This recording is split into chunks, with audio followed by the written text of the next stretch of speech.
Hello guys, कैसे हैं आप सब लोग। लेवल अप की एपिसोड 93 के साथ हाजिर हूँ। एपिसोड की शुरुआत में उसी आइलैंड का सीन दिखाया जाता है जहाँ पर बीरू और वैलियन में फाइट हो रही होती है और बीरू हार जाता है।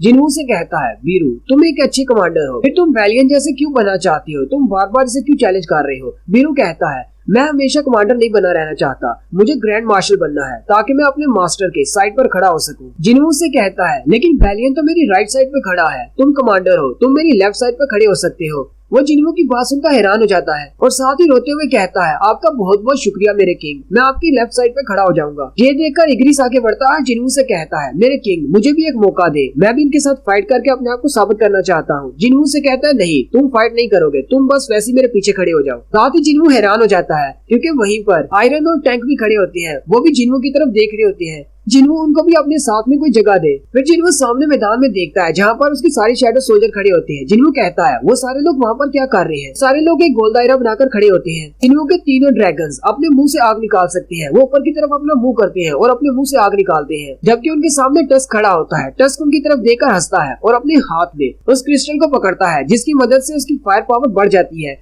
और साथ ही वो ऊपर की तरफ मुंह करते हुए अपने मुंह से आग निकालता है, जो कि उन तीनों ड्रैगन से बहुत ज्यादा होती है। वो तीनों ड्रैगन्स और बाकी के सारे शैडो सोल्जर्स उसके सामने सर झुकाते हैं और कहते हैं, ये तो वाकई में ड्रैगन से भी ज्यादा कमाल का है। जबकि जिन्हू सोच रहा होता है, टस्क तो बहुत बड़ा चीटर है, इसने ओबा हवारिस को यूज करते हुए अपनी फायर पावर को बढ़ाया है। फिर जिन्हू उन चींटियों की तरफ जाता है और कहता है, अब ये लोग क्या कर रहे हैं। चींटियां वहाँ पर कुछ बनाने की कोशिश कर रहे होते हैं। वैलियन कहता है, लगता है ये यहाँ पर कुछ बनाने की कोशिश कर रही है। जिन्हू कहता है, लगता है कि बीरू मेरे लिए यहाँ पर कोई महल तामीर कर रहा है। वैलियन उसे कहता है, तुम इन सारे शैडो सोल्जर्स को वापस क्यों नहीं बुला लेते। जिन्हू कहता है, नहीं, ये सारे शैडो सोल्जर्स डायमेंशन में फंसे हुए थे, इनको यहाँ पर थोड़ी देर फ्री रहने दो। साथ ही वो वैलियन से पूछता है, क्या तुम उदास नहीं हो कि तुम एशमोन से नहीं मिल पाए। एशमोन पुराने मास्टर यानी कि शैडो मोनार्च का नाम है। वैलियन उसे कहता है, मैं शैडो ऑफ मोनार्च के साथ उस वक्त से हूँ जब उसने रूलर्स के साथ फाइट की थी, जब रूलर्स ने एब्सोल्यूट वन को मारा था। शैडो मोनार्च एशबॉर्न को जब पहली बार जो पावर ऑफ डेथ मिली थी, तब मैं ही वो वाइस सोल्जर था जिसने अपने आप को उसके सामने पेश किया और कहा कि मुझे अपना शैडो सोल्जर बना लो। मैंने हमेशा उसका साथ दिया है, पता नहीं कितने हजारों साल तक, मुझे तो याद भी नहीं, लेकिन मैंने कभी भी उसके फैसले पर शक नहीं किया। उसने जो कुछ भी किया होगा वो बिल्कुल ठीक किया है। जिन्हू से कहता है, मैं तुम्हारी और एशबॉर्न के बारे में और भी ज्यादा कहानियां सुनना चाहूंगा।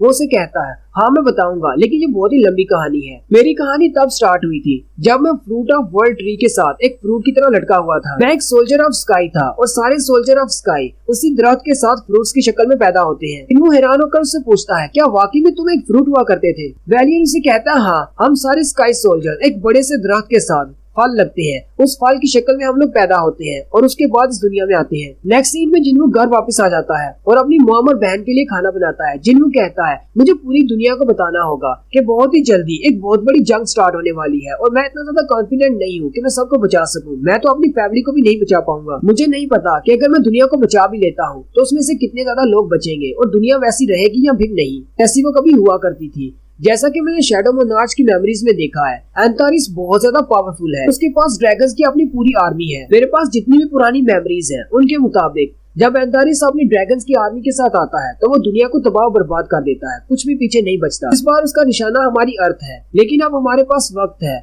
जंग से पहले का कि हम लोग अपने आप को तैयार करें और इस जंग के लिए, ताकि हम लोग अपने प्यारों को बचा सकें। मॉम जिन्हू से कहती है, जिन्हू क्या सब कुछ ठीक है। जिन्हू कहता है, क्यों मॉम, आपको ऐसा क्यों लगा।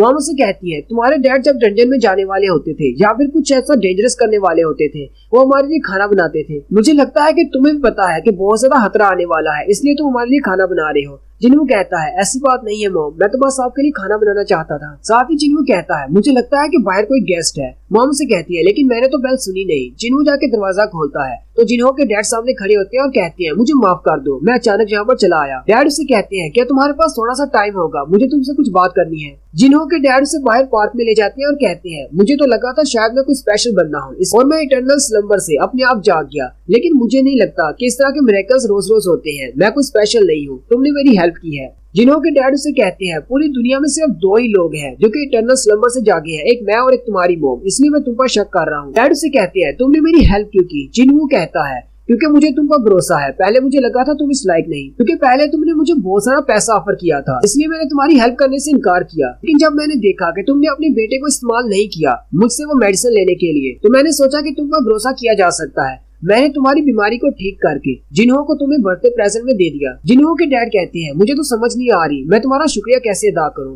प्लीज मुझे हेल्प करने दो, मुझे बताओ मैं तुम्हारे लिए क्या कर सकता हूँ। जिन्हों कहता है मुझे अपने लिए कुछ भी नहीं चाहिए, लेकिन अगर इस वार के दौरान जो कि होने वाली है मैं मर जाता हूँ तो मेरी फैमिली का ध्यान रखना, मेरी मॉम और मेरी बहन का। डैड उसे कहते हैं क्या सिर्फ तुम्हें इतना ही चाहिए? जिन्हों कहता है हाँ मुझे इतना ही चाहिए। वो उससे कहते हैं ठीक है तुम मुझ पर भरोसा कर सकते हो, तुम्हारे बिना मैं उनका अच्छे से ख्याल रखूंगा। नेक्स्ट सीन हंटर ब्यूरो का होता है। मिस्टर वू जिन प्रोजेक्टर पर एक वीडियो चला रहे होते हैं जो कि चाइना के कोलोसल गेट की होती है। मिस्टर वू जिन कहते हैं न सिर्फ चाइना में बल्कि पूरी दुनिया में इस तरह के 8 गेट ओपन हुए हैं। जिन्हों भी वहीं पर होता है। मिस्टर वू जिन कहते हैं कहीं ये भी तुम्हारे गेट तो नहीं, इसमें से तुम्हारे सोल्जर तो नहीं निकलने वाले? जिन्हों कहता है नहीं, इसमें से मेरे सोल्जर्स नहीं निकलेंगे, इसमें से मॉन्स्टर्स निकलने वाले हैं, असली वाले मॉन्स्टर्स। जिन्हों उनसे कहता है क्या आपको मुझ पर भरोसा है? मिस्टर वू जिन कहते हैं हाँ मुझे तुम पर पूरा भरोसा है। जिन्हों कहता है ठीक है फिर आपको मैं जो दिखाने वाला हूँ वो देखकर अब बहुत ज्यादा हैरान होने वाले हैं। जिन्हों आगे बढ़ता है और मिस्टर वू जिन की माथे पे अपनी उंगली रखते हुए उन्हें सारी मेमोरीज दिखा देता है शैडो मोनार्च की, जो देखकर वो बहुत ज्यादा घबरा जाते हैं। मिस्टर वू जिन कहते हैं ऐसा कैसे हो सकता है, ये सारी दुनिया रूलर्स और मोनार्च के लिए बनाई गई है कि वो आपस में फाइट करते हैं। रूलर्स और मोनार्च को एब्सोल्यूट वन ने बनाया है, तुमने मुझे क्या दिखा दिया है? मिस्टर वू जिन कहते हैं मुझे ऐसा लगता था शायद हमारी दुनिया में कुछ ऐसे चेंजेस आ रहे हैं जैसे कुछ लोगों को हंटर्स की पावर मिलती है और वो डंजन्स के अंदर जाकर मॉन्स्टर्स को मारते हैं, लेकिन ये सारी की सारी थ्योरी गलत है। जो कुछ तुमने मुझे दिखाया है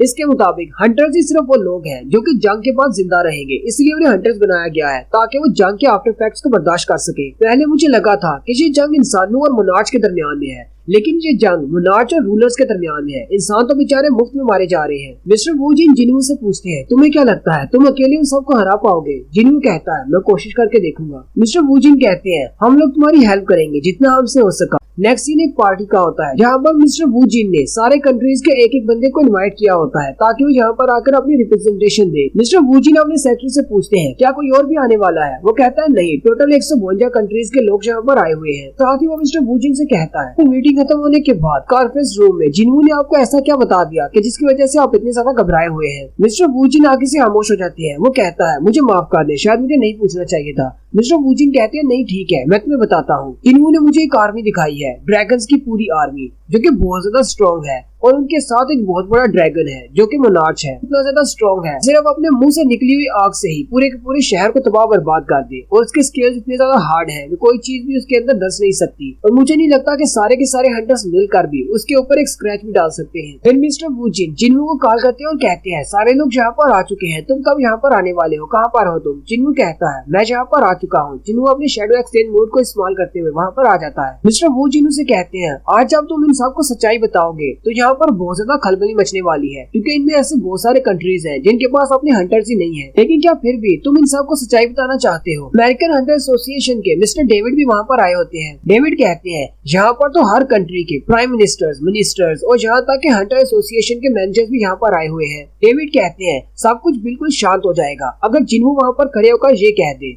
कि इन गेट्स में से मॉन्स्टर्स नहीं बल्कि उसकी आर्मी निकलने वाली है, लेकिन मुझे नहीं लगता कि ऐसा होने वाला है। लेकिन अगर वो कहता है कि उन गेट्स में से मॉन्स्टर्स निकलने वाले हैं जो कि हमें मारने के लिए आ रहे हैं तो सब कुछ चेंज हो जाएगा। जिन्हों अपना भाषण शुरू करता है और उन सबसे पहले ही कहता है कोई भी इस फाइट से बच नहीं पाएगा, हम सबको मिलकर इनका सामना करना पड़ेगा। एक ऐसी आर्मी आ रही है जो कि अपने सामने आने वाली हर चीज को तबाह कर देगी। वहीं पर एक अरबी बैठा होता है और कहता है तुम्हें क्या लगता है कि हम ऐसी तुम्हारी बात पर यकीन कर लें? हालांकि गेट्स ओपन हुए हैं, क्या वाकई में उनमें से कोई आर्मी निकलेगी? लेकिन तुम ये तो नहीं कहना चाहते कि हमारे नेशनल लेवल के हंटर्स भी उन सारे मॉन्स्टर्स को नहीं रोक पाएंगे? जिन्हों उनसे कहता है तुम्हारे नेशनल लेवल के हंटर सिर्फ एक कैमिश को हरा पाए थे, लेकिन वहाँ पर हजारों के हिसाब से कैमिश निकलने वाले हैं। क्या तुम्हें लगता है कि तुम्हारे नेशनल लेवल के हंटर तुम्हें बचा पाएंगे? तो सारे उसे कहते हैं हमें इस बात का सबूत चाहिए, हमें बताओ क्या वाकई में ये सच है? आप इस बात को साबित करो वरना हम तुम्हारी बात को नहीं मानेंगे। जिन्हों उन सबसे कहता है अच्छा ठीक है मैं तुम लोगों को प्रूफ दिखाता हूँ। वो अपनी पावर्स को यूज करते हुए अपने पीछे बहुत सारे गेट्स ओपन करता है। वो सारे लोग जो देखकर बहुत ज्यादा हैरान हो जाते हैं और कहते हैं ये तो वही गेट्स हैं जिनके अंदर से मॉन्स्टर्स निकलते हैं, लेकिन जिन्हों इन गेट्स को कैसे क्रिएट कर सकता है? जिन्हों उन सबसे कहता है हमारा जो दुश्मन है जो यहाँ पर आने वाला है वो भी बिल्कुल मेरी तरह गेट्स ओपन कर सकता है जहाँ वो चाहे, जिस जगह वो चाहे। वो लोग अभी तक यहाँ पर नहीं आए क्योंकि वो आर्मी को गैदर कर रहे हैं, क्योंकि उनकी आर्मी बहुत ज्यादा बड़ी है। उनमें से एक जिन्हों से कहता है क्या ये बात सच है कि तुम भी उनमें से एक हो? अगर तुम ये गेट्स ओपन कर सकती हो